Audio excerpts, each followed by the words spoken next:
Bonsoir les amis. Bon écoutez, ce soir c'est David qui vous parle, hein. C'est pas ni Adolfo, le macroniste, ni Christophe Luthier. Alors ce soir, non, justement, je ne veux pas vous raconter des flûtes, je vais vous raconter une vraie histoire. Donc je vais vous raconter l'histoire de Maggie.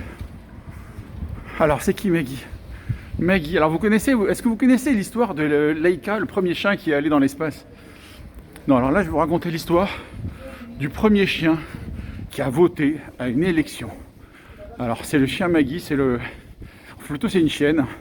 Hein, sa maître c'est Lisa. Enfin c'est Maggie la chienne et Lisa c'est la maîtresse. Faut pas faire de gaffe. Hein. Et donc,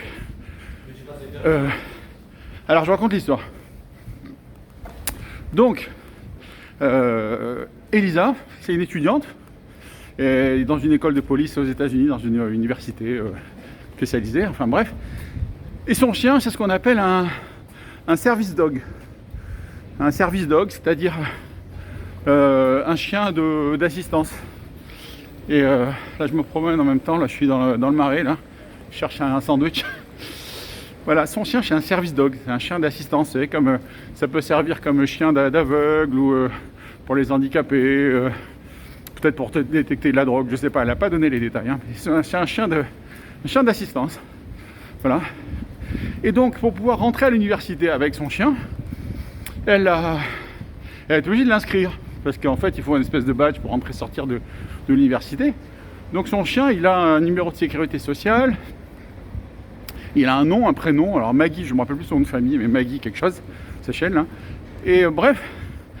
Donc, du coup, elle se retrouve dans des listings d'étudiants.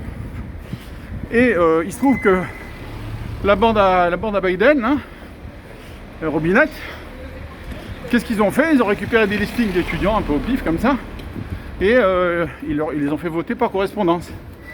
Alors ils n'avaient pas les bonnes dates de naissance, hein, apparemment ils avaient juste le nom, prénom, numéro de sécurité sociale. Bon, parce que le chien, je crois qu'il est né en 2017 et ils l'ont déclaré comme s'il avait 18 ans. Bon alors je sais pas si ça compte. Il faut compter avec les années chiens, je sais pas. Et attends, en même temps, je cherche un truc à manger. Là, tout est fermé. Enfin bref. Et donc les années chiens. Alors je sais plus. Alors tous ceux qui ont un chien, ils vous diront exactement. Hein, une année chien égale 5 années homme, je sais plus. Enfin bref. Mais bon, encore que bon, en ce moment, hein, c'est notre année. Je crois que l'année 2020. Je crois que je sais pas si une année chien, ça compte pas un an, mais je pense qu'on devrait pas avoir un an de plus. Bon, enfin bref, on a perdu un an pour rien. Voilà, donc ce chien, officiellement, il avait 18 ans. Et donc il aurait voté par correspondance. Alors, bon, je crois que le chien lui-même, il est pas au courant qu'il a voté, hein, mais... Alors, on dit pas... Alors, on sait pas pour qui il a voté, s'il a voté Biden ou Trump. Bon, moi j'ai ma petite idée. Je sais pas, il faudrait demander au chien, mais je crois que lui-même il sait pas non plus hein, pour qui il a voté, parce qu'il a voté par correspondance. C'est comme les électeurs morts, vous savez. Vous savez que les électeurs morts, ils savent pas non plus pour qui ils ont voté. Hein, au Nevada, je crois qu'il y a eu quand même 15 000 électeurs morts hein, qui ont voté. Hein. Bon, il faut reconnaître un truc à Biden. Je reconnais qu'il a fait un carton chez les électeurs morts. Je crois qu'il a eu 100% des votes des électeurs morts. Bon, c'est quand même un beau succès. Hein. Parce que bon, Trump, autant il a fait un carton, c'est le premier président républicain à avoir autant de votes dans les minorités, chez les Noirs, les Hispaniques, les Juifs, tout ça. Mais chez les électeurs morts, alors celui qui a fait un carton, c'est Biden. Il a eu 100% des votes. Donc ça, franchement, chapeau. Alors pour revenir à Maggie, donc, bon, je pense que Maggie, quand même, devrait rentrer dans l'histoire. Parce que bon, on apprend tous dans l'histoire, le premier chien qui est allé sur la Lune. Mais là, c'est quand même le premier chien qui a voté. Hein, donc, il y a quand même quelques records à connaître hein, de cette élection.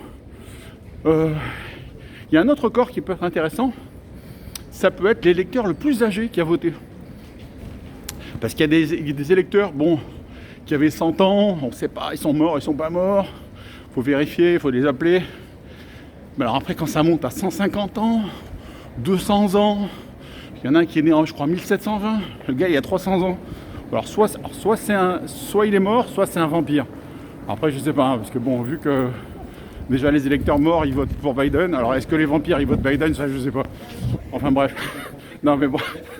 Bon, mais sérieusement, on pourrait faire dans le Guinness des records, inscrire, par exemple, le premier chien qui a voté à une élection, l'électeur le plus âgé qui a voté à une élection.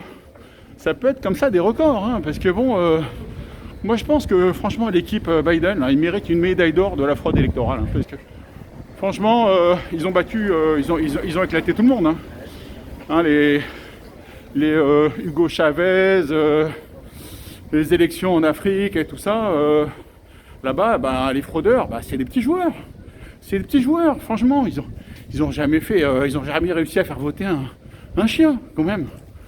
Donc voilà, donc je pense qu'il faut vraiment faire comme ça des. Ah bah tiens, j'ai trouvé un falafel là, ici, là, chez Anna. C'est ouvert. Enfin bref, voilà, donc je finis ma petite histoire.